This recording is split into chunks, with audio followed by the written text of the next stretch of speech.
Hi, everyone, and welcome to the IJGC, the International Journal of Gynecological Cancers Journal Club. I am really very excited about this particular journal club today, and we have Dr. Giorgio Bogani, who is going to be sharing his thoughts on the article and the presentation of the article. I'd like to first thank ESGO and IGCS for their support in our journal club. And also, before we begin, I want to mention a few housekeeping notes relevant to the Zoom platform for today's journal club. Remember, we are recording today's discussion, and the recording will be made publicly available. Participants with the cameras turned on may appear in the video recording. So we ask that everyone please keep your microphone muted so everyone can hear the presentations. If you're having any difficulties or questions, please send a message in the chat, and our technical support system will assist. We will have time for question and answer, and we definitely encourage you to submit your questions via the chat function throughout today's session. So this month's lead article is a very relevant and very important topic. It's titled Mirvetuximab, First Antibody Antigen Drug Conjugate, ADC, in Advanced or Recurrent Ovarian Cancer by Giorgio Bogani. And I'm really pleased to welcome him to join us. So Giorgio, welcome once again. Thank you for joining our journal club. And I know that this is your first journal club, so we're really very excited to have you take part in it. Again, I'm going to hand it over to you for the overview of the manuscript, and then we'll start with questions. And once again, I really encourage the audience to send in their questions through the chat platform. Thank you. Thank you, Pedro. First of all, I would like to thank the International Journal for you and the International Journal for this opportunity. And this is our paper. That is a paper for which I would like to thank all my co-authors that helped me in evaluating the current evidence and further perspective on mirvetuximab in advanced and recurrent ovarian cancer. Basically, ovarian cancer treatment has long relied on platinum-based chemotherapy, but exciting developments are changing our approach. Biological agents targeting angiogenesis and DNA damage response, notably PARP inhibitors, are enhancing treatment efficacy, especially in patients with BRCA mutation or patient harboring homologous recombination deficiency. However, the treatment of recurrent disease is challenging, even in sensitive tumor, but particularly in patients with a platinum-free interval less than 6 months. Platinum resistance poses a significant hurdle, and yet studies suggested that chemotherapy, with or without bevacizumab, in particular the Aurelia trial, showed that monotherapy is better than combination in this setting because correlate with similar efficacy but lower risk of having toxicity. However, the management of platinum-resistant ovarian cancer is a crucial unmet need for our patients. Then the discovery of predictive biomarkers like folate receptors offer a unique opportunity for managing those patients with new medication like mirvetuximab. Mirvetuximab is an antibody drug conjugate. It is the first ADC approved in the setting of ovarian cancer. MIRV comprises a folate receptor alpha binding protein, cleavable linker, and a maytansinoid DM4 that is a potent tubule target agent. When the ADC binds the receptor, MIRV is internalized and DM4 is released into the cells. MIRV and DM4 in particular, the payload, inhibit tubule polymerization and thus determining apoptosis. Additionally, what is important to highlight is that mirvetuximab, like other ADC, have a particular mechanism of action that is known as bystander effect. Then the possibility, the phenomenon for which the medication kill cells that are adjacent to the cells that are targeted by the ADC itself.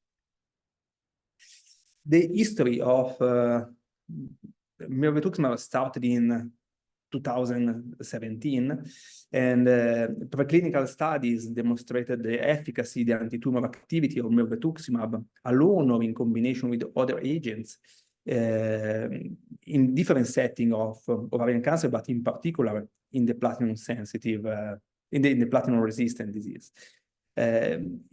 Initial data were promising, and starting with this data, the open-label phase 3 randomized trial, the Forward 1 study, was designed, but the trial failed to demonstrate a significant benefit of MIRV in patients with folate receptor alpha positive tumors.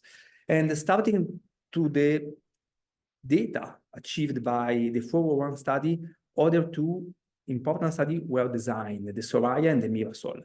And what we learned from the lesson learned from the Forward 1 study allows us to identify a population that potentially will benefit much more on this type of medication. And the population characterized by folate receptor alpha high expression.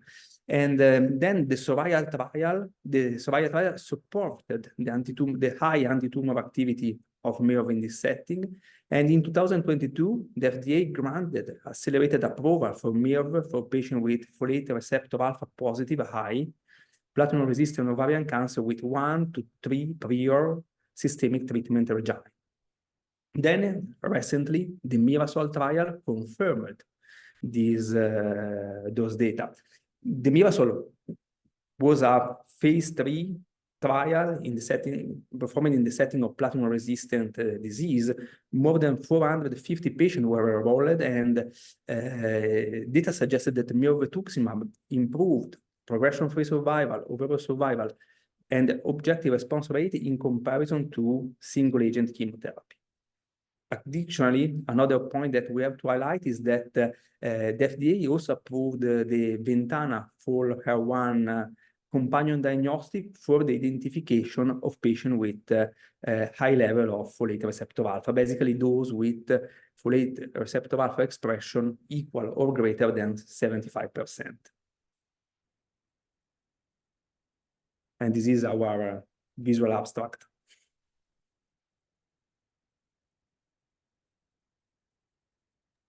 Excellent. So, Giorgio, thank you so much, obviously, for giving us that number one historical perspective, and providing the visual abstract as well. Really great job.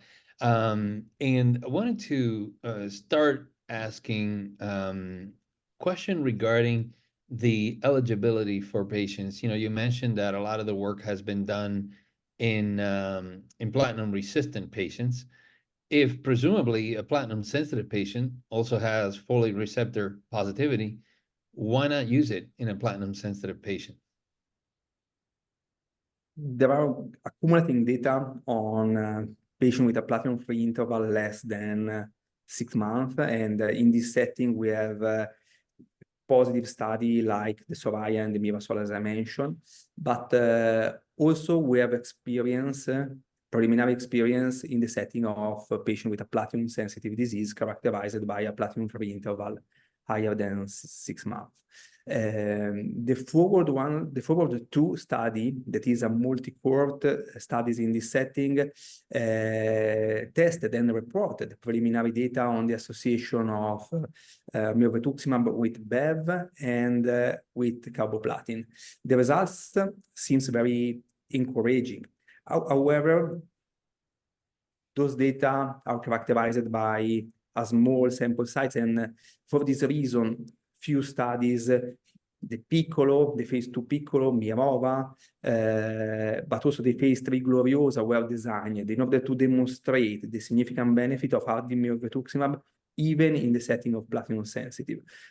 Interestingly, there are studies testing MIRV in the neoadjuvant setting, studies testing MIRV in combination with BEV and carboplatin, but also there are studies like the study 420 that is testing mirvetuximab as a maintenance in patients with platinum-sensitive ovarian cancer. Then I think that there are a lot of interesting evidence that have to be collected. Very well. So I know we have a number of questions from our fellows, and I think the first one is Yossi Sur from Montreal in Canada. Yossi? Hi, thank you, Dr. Bogani. Thank you, Dr. Ramirez. I would like to ask, could you please elaborate on MIRV's mechanism of action in general, and specifically how the drug-to-antibody ratio of 3.5 to 1 was derived, and how this might influence its efficacy in different subtypes of ovarian cancer?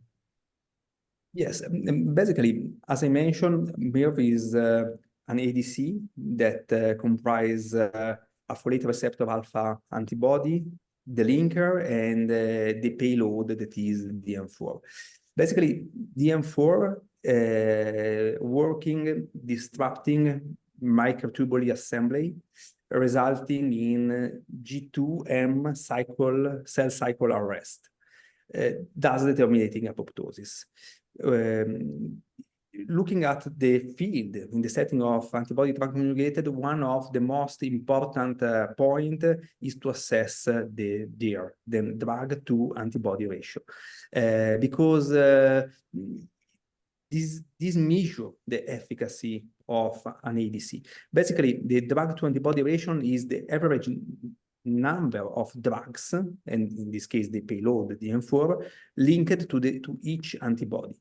Drug-to-antibody ratio is a key property that measures the quality of the ADC, because a high level of DAR may impact on safety, while a low level of drug-to-antibody ratio may impact the efficacy. The DAR of mirvetuximab is 3.5 to 1. Basically, it means that 3.5 molecules of DM4 are linked to one antibody.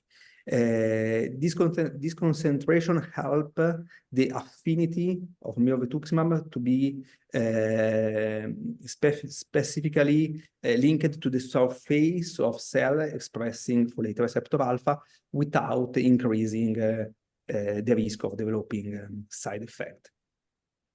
Okay, excellent. thank you.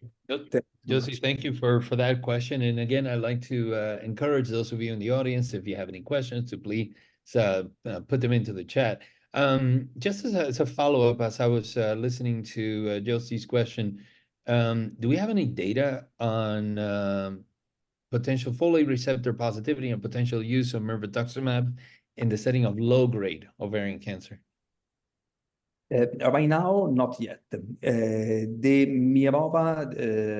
Mirova study is an ongoing phase 2 trial, randomized, that aims to collect about 140, 150 patients, and is characterized by a very compelling study design in comparison to other trials in the settings for two main reasons. The first one is that the Mirova trial utilized the new platinum sensitive definition from the gynecological cancer intergroup, then includes patients with at least 3 months of platinum-free interval. And second, because it's the only study until now that is including all subtypes of ovarian cancer, the low grade, but also carcinosarcoma that generally are excluded in of trials in this setting. Interesting. Excellent.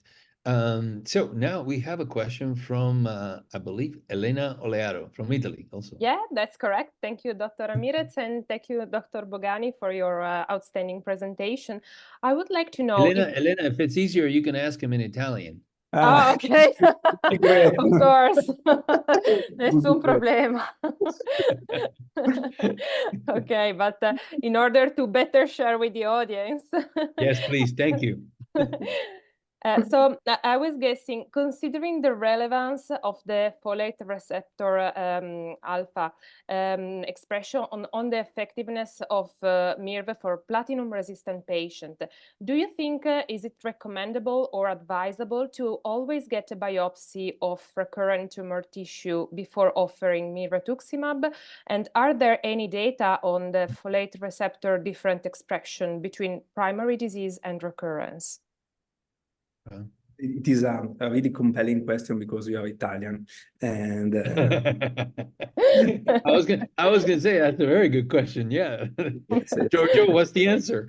it's very interesting. I thinking that looking at published and ongoing trials, folate receptor alpha expression was evaluated on archival tumor tissue block or slides obtained at the time of diagnosis. And only patient without available tissue sample need to be sampled again. Then looking at the data that we have right now, I think that our array sample is not indicated. However, as you mentioned, and I think you catch the point correctly, folate receptor alpha may vary across different line of treatment of therapy. Then, for instance, the expression of folate receptor alpha is noted to be higher in patient with a platinum-resistant disease than in patient with a platinum-sensitive disease. Also because expression of folate receptor alpha correlate with chemo resistance. And then possibly there is a sort of selection of more aggressive cells in the platinum-resistant setting that expressing folate receptor alpha more likely than in the platinum-sensitive disease or in the newly diagnosed patients. Excellent. Now, I believe we're going back to Yossi in Montreal with another question that would like to pose to you, Giorgio. Yeah, thank you for this great answers. I was wondering what is the rate of ovarian cancers with high expression of FR alpha in general, the ones that apparently benefit the most from MIRV.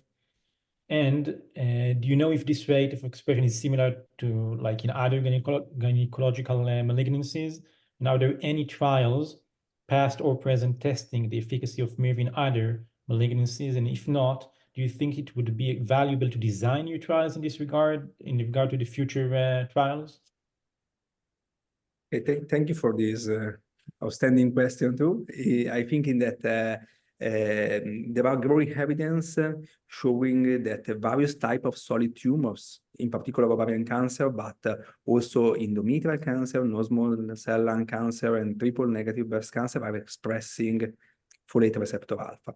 Ovarian cancer seems the disease with high level of expression, and approximately 75–85% of ovarian cancer patients are expressing folate receptor alpha.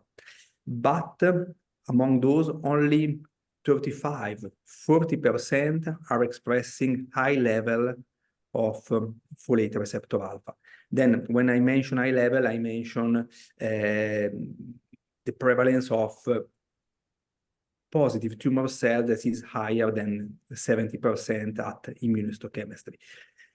Additionally, another point that you highlighted is the fact that there are other ongoing trials that are testing mirvetuximab for different solid tumors, and in particular, if we look to gynecological malignancy, I think that there are 3 main ongoing studies testing MIRV in endometrial cancer. And in particular, there are trials that are testing MIRV alone, but also there are trials testing MIRV plus pembro in patients with MMR proficient disease, and MIRV plus Bev in patients with endometrial cancer harboring an homologous recombination deficiency. Great.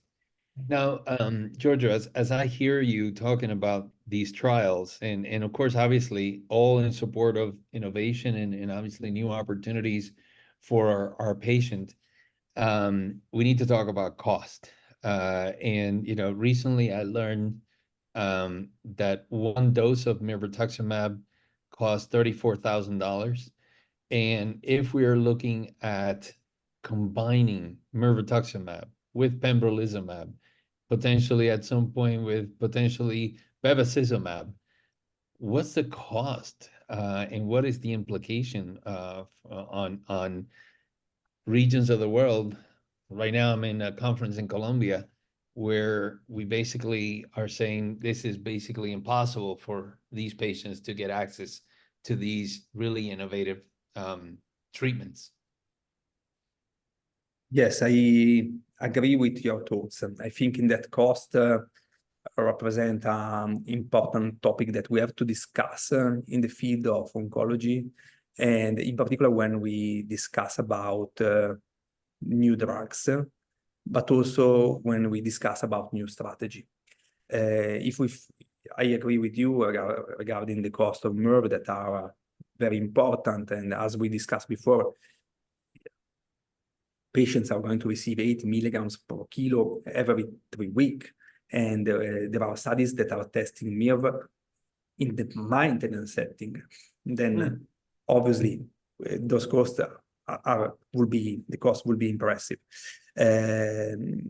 I think that costs are important, and but there are other aspects that are important too when we speak about the cost. We discussed before regarding the cost related to the introduction of immunohistochemistry assay for evaluating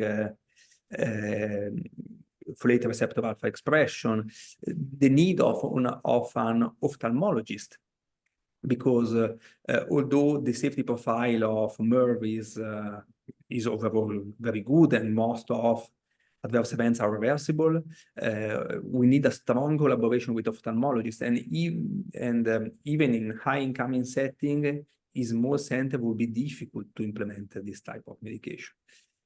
And again, I think that is this point will be very important for mirvetuximab, but also when we consider what is the new emerging maintenance, triple maintenance setting in newly diagnosed ovarian cancer, with the positive results of the DUO study testing Bev, olaparib, and durvalumab in newly diagnosed BRCA wild-type patient. Then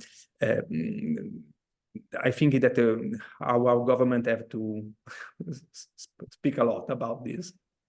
Yeah. So thank you, Giorgio. And there's questions from the chat. And actually, I'll read these two questions, but I think they're somewhat related. One of them is from Lara de Gerke. I'm sorry if I mispronounced the last name.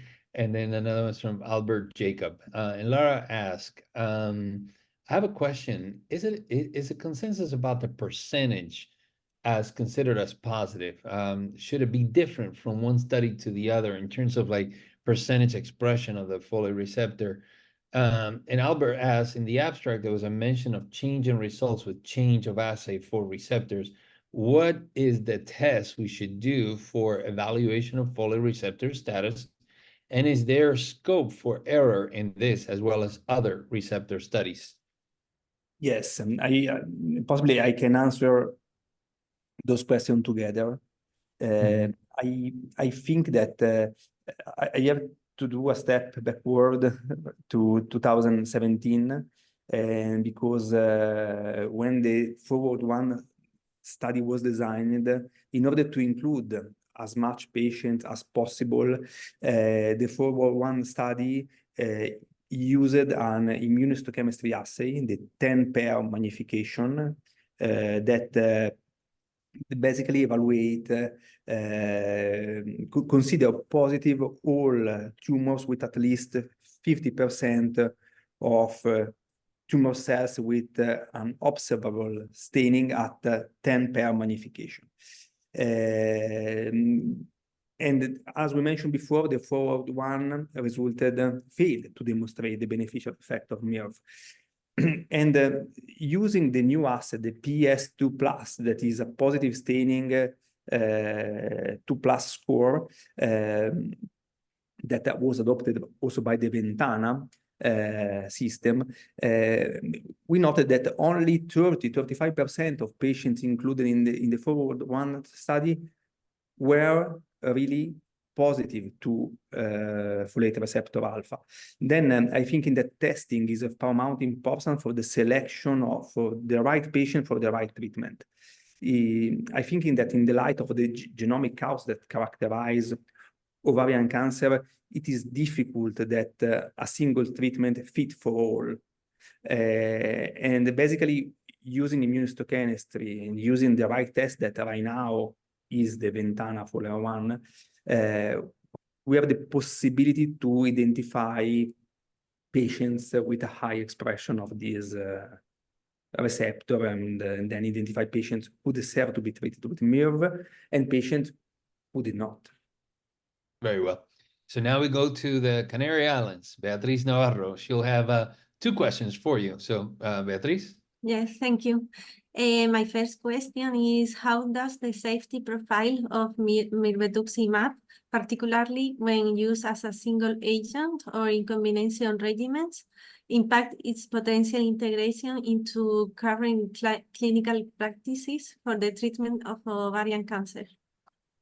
Okay, thank you for your question. I think it is another very important topic too, especially when we discuss about real life experience. I think in that clinical trials of single agent MIRV have shown an overall good safety profile that primarily include the low grade gastrointestinal, neurosensory, and reversible ocular events that include basically keratopathy, and data from both the SORAYA and the MIRASOL trial highlighted the safety of mirvetuximab alone, while data on the multi-cohort Forward 2 study highlighted the safety of MIRV plus carboplatin and the MIRV plus bevacizumab.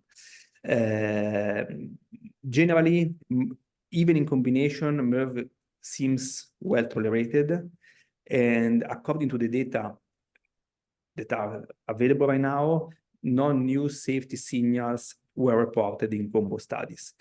And basically, the toxicities appear to reflect the side effect of each agent. Although 2 trials, one in ovarian, one in endometrial cancer, started with the combination of MIRV plus PARP inhibitor, we have not still data on this combination in terms of safety and in terms of efficacy. And Giorgio, thank you for your answer. And before, Beatriz, before you go into your second question, since we're on the topic of adverse events and toxicity, is there any one patient that has a given ocular toxicity or ocular issue in their history, in their medical history, where you would say you're absolutely not to get mirvetuximab? What previous eye problems would lead you to say you can't get this drug? Looking at the data of the inclusion criteria of different trials, those trials basically excluded all patients with previous ocular events. But looking at what are emerging right now, I think in that basically mitigation measures will be useful to reduce both the rate but also the burden of ocular adverse events. As we mentioned before, ophthalmologists will represent a close friend for us when we administer mirvetuximab, because high drop administration and regular visits are needed. Looking at the inclusion criteria on the SORAYA and the MIRASOL trial, generally patients with previous ocular events or ocular disease were excluded. Then I think that we need more data, but basically a close observation is needed. Okay. Beatriz, your second question? Yes, thank you. In the ongoing study, clinical trial identifier MCT04606914, which is testing mirvetuximab in a first-line setting within the adjuvant therapy. 70 patients will receive 1 cycle of carboplatin followed by mirvetuximab plus carboplatin, folate receptor alpha positive every 21 days. So I would like to know why they do not include paclitaxel in their treatment regimen. Yes, thank you for this interesting question. Yes, carboplatin plus paclitaxel is the mainstay of medical treatment for ovarian cancer. However, I think that there are two main reasons why this study is including just MIRV plus carboplatin. The first one is that basically this is a phase 2 trial, single-arm trial, starting from the assumption of safety provided by phase 1 trial testing MIRV plus carboplatin. Then basically when the trial was designed, no data on a possible triplet combination was available. But more importantly, I think that the main reason why until now no studies are investigating MIRV plus paclitaxel is the reason why both medications are working basically on the same target. MIRV is working on disrupting microtubule assembly. Similarly, paclitaxel works interfering the normal function of microtubules during cell division. Then I think that on the basis of this choice, there are safety concerns. Great. Now, Giorgio, there's a question from the audience regarding, it's a really interesting question. Have there been analyses with regards to response to treatment based on BRCA status and HRD status? Yes, again, another very interesting question. I think that is that it will be one of the most interesting points in the future. The Mirasol trial, that was the phase 3 trial testing MIRV in platinum-resistant disease, included 65 patients out of 453 with a BRCA mutation. Basically, what we observed is that the patient with a BRCA, although the sample size is limited, patient with a BRCA mutation experienced better outcomes than patient with chemo, with a very significant improvement on progression-free survival with an hazard ratio of about 0.33. Then the patient with potentially patient with a BRCA mutation will benefit much more on this type of medication, possibly because this medication works on cell replication, and then similarly to what do PARP inhibitors. Another point that I think it is important to highlight is that, and we observed those data even in other trials, is that patients who had previous exposure to PARP inhibitors had better outcomes than patients without previous exposure to PARP inhibitors.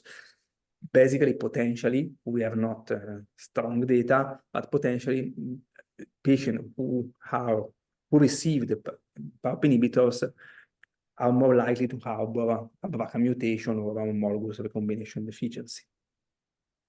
Excellent, very interesting point, and looking forward to more papers and publications on that topic. Next, we go back to another Italian, Diletta Fumagalli. Diletta? Yes, thank you. Sorry, I have some technical issues, so I'm not able to turn my camera on, but thank you so much. And so I wanted to ask, was patient ethnical and racial diversity adequately represented in clinical trials on MIRV? And if not, do you envision future studies on patterns of folate receptor alpha expression and or response rate to MIRV in a diverse population? That you highlighted a very interesting topic too. I think that looking at the data of the MIRASOL that as we mentioned before, is the larger positive studies available right now. Diversity is still lacking. Basically, 70% of patients were white, 3 and 10% of patients were Black and Asian, respectively, and other data are missing. Then I agree with your point at all that diversity, we need to improve diversity in clinical trials. This is true for MERV trials, but also it is true for, in general, for oncology in general, because having a good ethnical and racial diversity in trial will improve the quality of our results, and also to will be helpful to have a fair data for using this medication in the real world. Then I think that this point is very interesting. Yeah, very, very important topic as well. Going back to Montreal, Sabrina Piedimonte. Thank you so much for this great journal club. We're very excited, and the findings of mirvetuximab are very promising. And in our center, we actually have some trials in the platinum sensitive setting. And so I'm curious to know what you believe will end up eventually being the preferred regimen. Is it MIRV alone, MIRV with chemo, MIRV with bevacizumab, and are there upcoming comparative trials? Yes, I think that it is difficult for me answering this question for all patients. I think that is depending on the patient's profile, and obviously to the setting we're discussing. For instance, in patient with a platinum-free interval less than 3 months, for instance, MIRV alone would be potentially my preferred choice. Otherwise, the multi-cohort forward 2 studies highlighted that even in this setting, MIRV plus BEV provided excellent results. Obviously, is depending on the fact that the patient already received BEV or not. While in the setting of platinum-sensitive disease, I think that, again, all the combinations that are tested seems provide very good results in terms of anti-tumor activity. And the carboplatin plus MIRV, BEV plus MIRV, but also I would trust potentially the use of MIRV like a maintenance in the patient with a platinum-free interval more than 6 months. Then I think that we have to see the data and to compare different trials, because as you point out, no comparative studies are still available. Yeah. So Giorgio, we have one last question from the audience, and the question is, basically, MIRV is a vehicle of a microtubule inhibitor, like Taxol. So can we just combine with platinum and just start giving it in the neoadjuvant setting, or even in the primary setting? And possibly it will be in the future. And we highlighted before that, Beatrice highlighted before that ongoing studies is testing MIRV in the neoadjuvant and adjuvant setting for newly diagnosed ovarian cancer. Potentially MIRV will replace Taxol, but again, we need more data. Excellent. Well, thank you so much, Giorgio, obviously, for taking part in this journal club. As I listen to you, just taking on the questions from the chat, and, obviously these are unprompted questions. You are like a mirvetuximab encyclopedia. My God, is there anything about mirvetuximab that you don't know? So thank you, obviously, for that really wonderful journal club. I want to thank all the fellows for obviously attending the journal club, for putting together their questions. Giorgio Bogani, once again, of course, obviously, thank you for submitting the manuscript to our journal and then also accepting our invitation as well. And I would like to thank you, Pedro, and I would like to thank the International Journal, and also I would like to thank all my co-authors that really did a huge job in putting together this manuscript. Thank you so much. Fantastic. I just want to remind everybody that the recording for today's session will be available in our journal website, as well as in the IGCS website and the ESGO website. And then also inviting you for the May Journal Club to discuss a paper titled Molecular Profile is a Strong Predictor of the Pattern of Recurrence in Patients with Endometrial Cancer. Thank you all very, very much and have a great rest of your week. Thank you. Thank you. Bye. Thank you. Thank you.